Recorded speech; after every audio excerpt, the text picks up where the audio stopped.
esto puede ser sugerente, no es por el contenido no es algo que no se haya dicho ya antes. Prácticamente todo lo que se dice en esta conferencia se ha dicho ya antes. La diferencia está sobre todo en, primero, decirlo en castellano, que es algo bastante peculiar. El segundo punto interesante es hacerlo en un entorno distinto al habitual. Que se hable de artes marciales en una facultad de filosofía y que se pueda criticar desde las artes marciales, desde concepciones de las artes marciales, concepciones del cuerpo, teorías del conocimiento, de la propia filosofía, es bueno, casi poco menos que una provocación. O sea, no solo he seguido una carrera, digamos, estable de filosofía, sino que he tenido una formación marcial.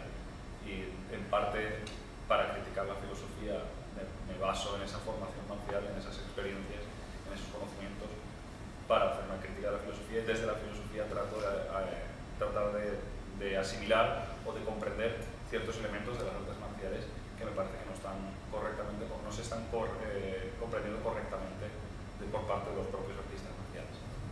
Y paso a leer. ¿De qué hablamos cuando hablamos de las artes marciales? Quizá con el tiempo las artes marciales nos proporcionen a los que practicamos la materia prima con la que elaborar nuestro propio cuerpo y desde él repensar la filosofía. Luego preguntas, aclaraciones, preguntar alguna cosa, cualquier cosa. Al principio de tu intervención has hablado que había una especie de artes marciales oriundas de Europa. El concepto de las artes marciales nace en Japón, nace de la traducción de un concepto japonés que lo traducen los estadounidenses como buenamente puede para describir una serie de prácticas que se hacen en Japón. Ese concepto se hipertrofia para abarcar una serie de prácticas que en origen no se llaman artes marciales. A lo que yo voy es sobre todo a criticar el intentar hacer que este tipo de prácticas se llame arte marcial sin señalar que el concepto arte marcial arrastra una serie de criterios, una serie de concepciones japonesas de lo que debe ser un arte marcial, por lo cual estamos utilizando un término con una serie de connotaciones de una cultura muy concreta para señalar unas prácticas autóctonas europeas que no tienen por qué ajustarse a esos criterios. Y ahí es donde yo veo el problema. No digo que no deba utilizarse el término arte marcial, pero que si se utilice conscientemente de que ese término tiene una serie de connotaciones y que hay que o eliminar para poder señalar a esas prácticas, por ejemplo la esgrima medieval europea, para señalar a esas prácticas, o la lucha canaria, para señalar esas prácticas hay que tener clara toda esa carga cultural japonesa y eliminarla o ser consciente de ella y decir no, llamamos arte marcial en un sentido amplio de la palabra y en un sentido estricto o literal en referencia a su origen. ¿Qué parte de las prácticas, o sea, de las artes marciales que se practican, como tú has dicho ya, que las que tienen influencias tradicionales, espirituales también, de muchas escuelas, qué parte de ahí es orientalista? ¿Qué parte de esas prácticas es orientalista?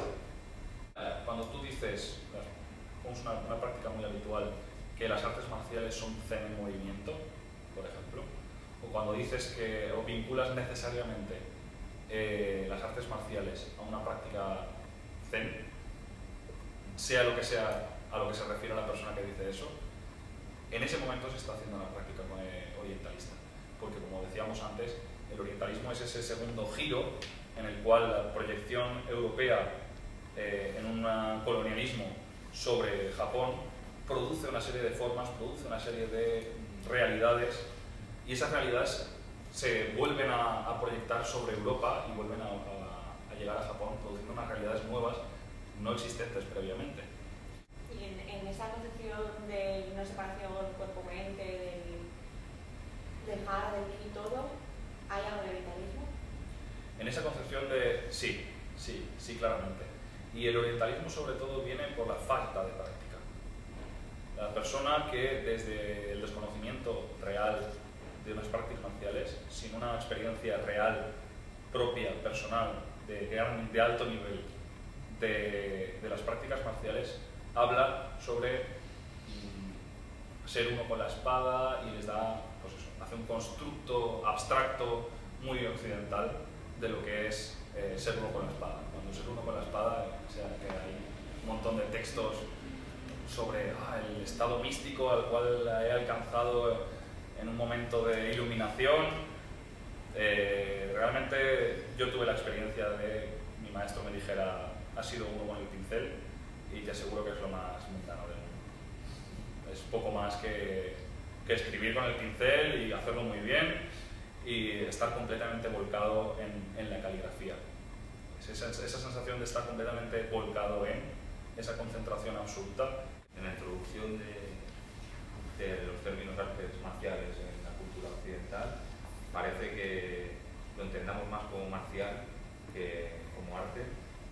No creo que derive en ese sentido, porque lo que se ha hecho es desmembrar de alguna manera ciertos aspectos, focalizarse, como he señalado, en algunos aspectos concretos y creer que esas partes concretas de las artes marciales son el todo. Asumir que la esencia, por ejemplo, yo practico X arte marcial y considero que la vía marcial, ¿no? la efectividad es todo. El resto no tiene, es completamente superfluo. La esencia está en recuperar la eficacia de los guerreros en el campo de batalla y tal.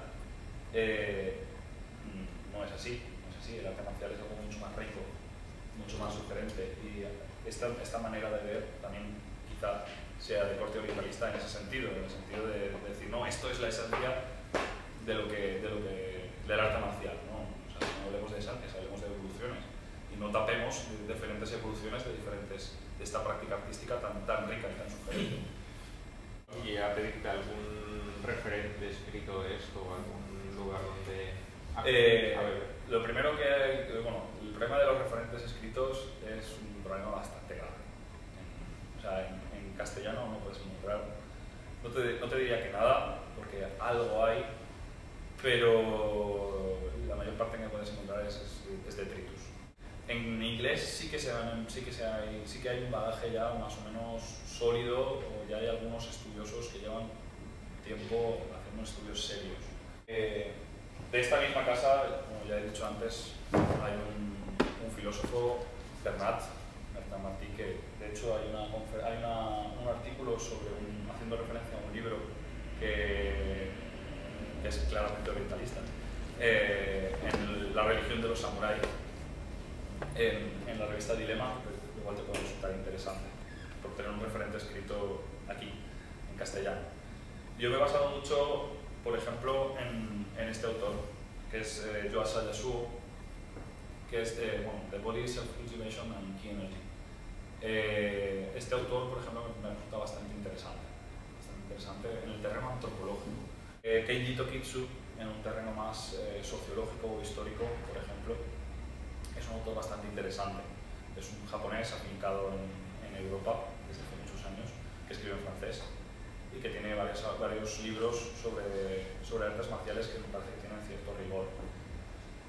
Luego, sobre la cultura japonesa, digamos, una manera un poco más, no tan centrada en las artes marciales, pero que sí que tiene una relación muy interesante, y sobre todo en el budismo, el profesor Juan Masia tiene textos y tiene traducciones muy interesantes. De comparar este libro, que es un manual de budismo, Tendai, de la práctica de meditación, escrito por Chi en el siglo VII, creo, traducido por Juan Masia. Es muy interesante, muy interesante y muy enriquecedor y muy evidente para ver ese sesgo orientalista.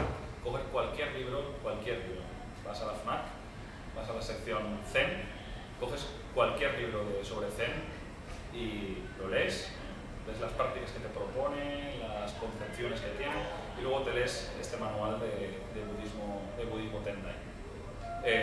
El corte es radical.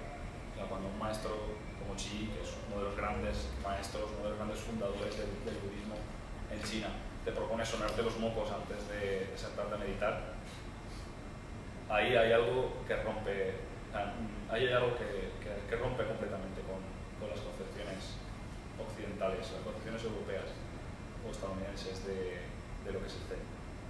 El Zen es minúsculo, meditación. Lo dejamos aquí.